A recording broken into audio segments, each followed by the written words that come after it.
Magandang umaga sa iyo, kaibigan. Ngayon ay pagbulayan natin ang salita ng Diyos. Tumungo tayo sa awit 102 hanggang 103. Sinasabi rito ay ang pag-ibig ng Diyos. Muli po, ako ang inyong lingkod. Ako po si Gabriel Agdon at kayo nakikinig dito sa Life Lesson Insights. Ito ang Radio Lesson Podcast Teaching Program ng Podcast Radio Broadcast Ministries na naglalay makapagbigay sa iyo ng mga aral mula sa mga istorya na mula sa Biblia. Ito ang Live Lesson Insights. Ngayon ay pagbubulayan natin ang awit, o Psalms sa English. Ang awit 102 hanggang 3. Kung pumunta tayo sa ika 103 ng awit, dito ay pinapaliwanag ang pag-ibig ng Diyos sa atin. Ito ay awit na katha ni David. Si Yahweh ay papurihan, o aking kaluluwa, at lahat ng nasa aki magsipuri sa Kanya. Purihin mo sa tuwina ang banal na ngalan Niya. Si Yahweh ay papurihan, o aking kaluluwa, at huwag mong kaliligtaan mabuti niyang gawa. Ang lahat kong kasalanan siya ay magpapatawad, at anumang aking sakit ginagamot niyang lahat. Sa bingit ng kamatayan ako ay nililigtas, at pinagpapalak ako sa pag-ibig niyang habag. Sa sarili ang dulot niya ay kasiyahan habang buhay. Kaya naman ang lakas ko ay lakas ng kabataan, katulad ng sa agila ang taglay kong kalakasan. Ipinapaliwanag dito sa kontekstong ito, sa talatang ito, ang pag-ibig sa atin ng Diyos. Ganon din ang ipinakita ng Diyos, ganon din ang awit ni David para sa Panginoon, ang pag-ibig ng Diyos. Si Yahweh ay papurihan, o aking kaluluwa. Lahat ng pagsamba ay para sa ating Panginoon. Dahil siya ay ang ating napakabuting Diyos sa lahat. Wala nang iba pang Diyos na higit pa sa Kanya, dahil siya ay ang Diyos na mahabagin sa lahat.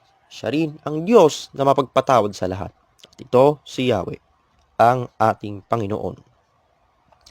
Lahat tayo, araw at gabi, ay siya'y pinapupurihan.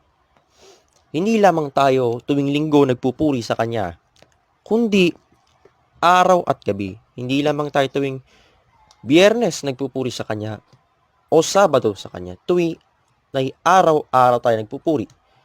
Dahil ito ang ating isang tungkulin bilang isang mga mananampalataya niya. Bilang isang mga mananampalataya at tagapasunod ng salita ng Diyos, tayo ay dapat nating papurihan ang Panginoon ng ating buong puso at ating buong buhay. Kasama na dito ang pagsasakripisyo. Hindi lamang natin pinapupurihan ng Diyos, hindi lamang tayo nagsasaya, kundi tayo din ay nagsasakripisyo at naghihirap din. Dahil ito ang ating ding akda bilang isang mananampalataya. Ang ating pagsasakripisyo ay isa sa kasangkapan upang tayo maging tunay na mananampalataya. Ang pagiging cheerful giver, o ang pagbibigay ng iyong mga pera, ang iyong yaman, ang kalahati ng iyong yaman o iyong sweldo na para sa Panginoon.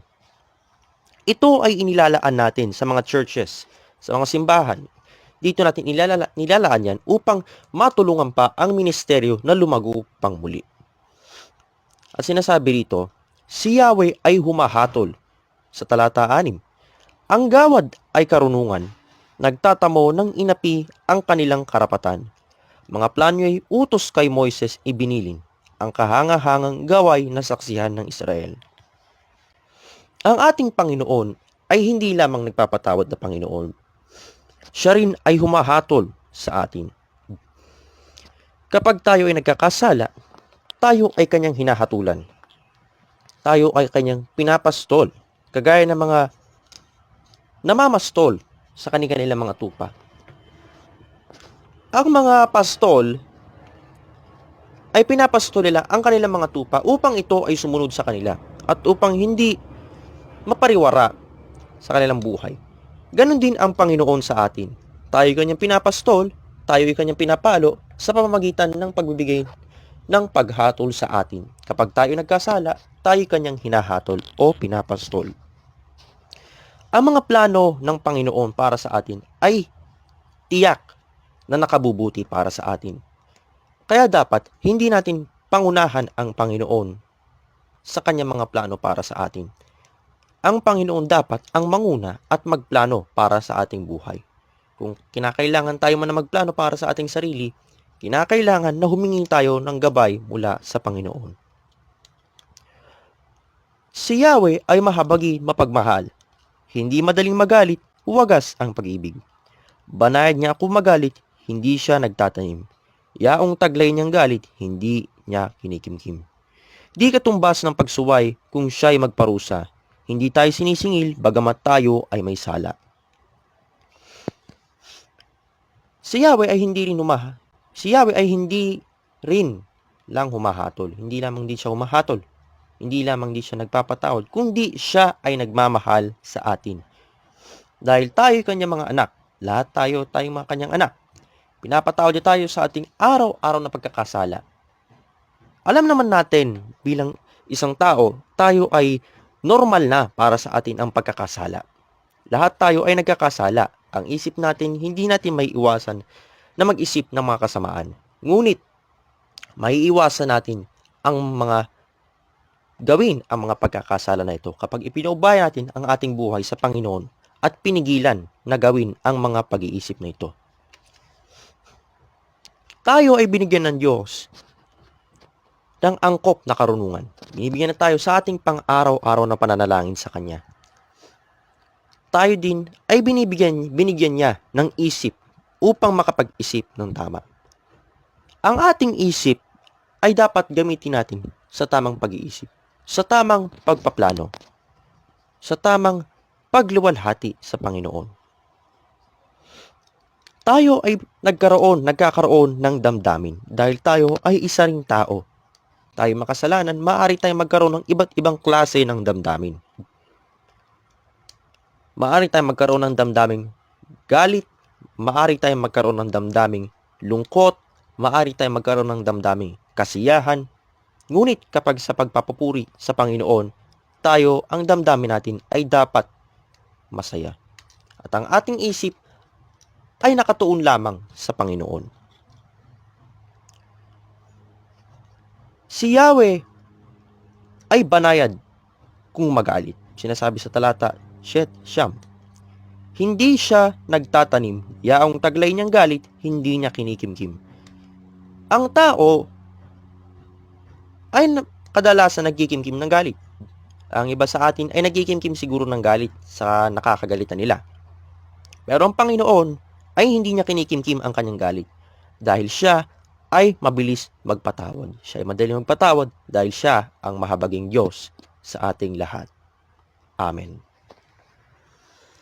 Dito ay tinalakay natin ang pag-ibig ng Diyos para sa atin. Kahit ganun pa man tayo ay makasalanan, banayad pa rin ang pagmamahal ng Panginoon para sa atin. Siya pa rin ay mahabagin sa lahat. Mas mahabagin siya kaysa sa akin.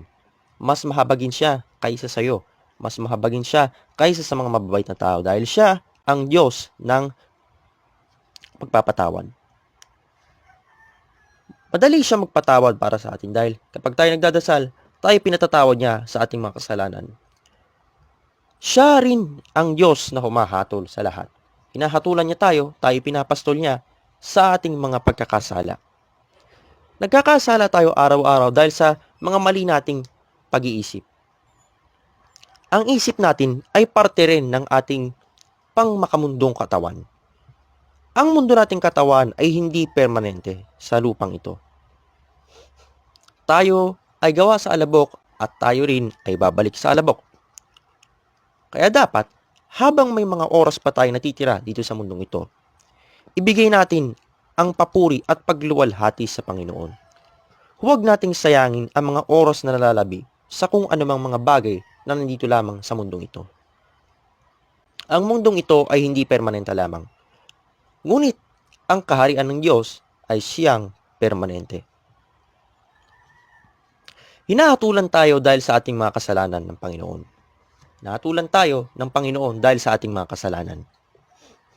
Lahat tayo ay tao, nagkakamali at nakakagawa ng mali. Ang isip natin ay hindi natin may iwasang mag-isip ng hindi tama.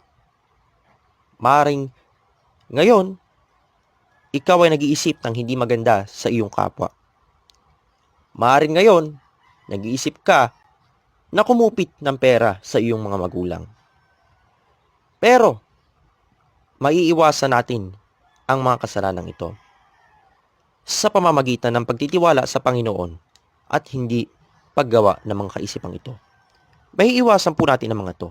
Kung naiisip mo man ngayon yan, maaari mong maiwasan ngayon yan. Maaari mong ma-prevent ang sarili mo sa pagkakasala.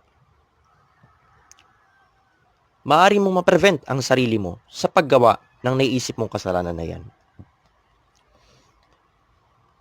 Kapag nagtiwala tayo ng buo sa Panginoon at ibinigay natin ang buong buhay natin sa Kanya, siya na ang nangunguna sa ating pang-araw-araw na buhay.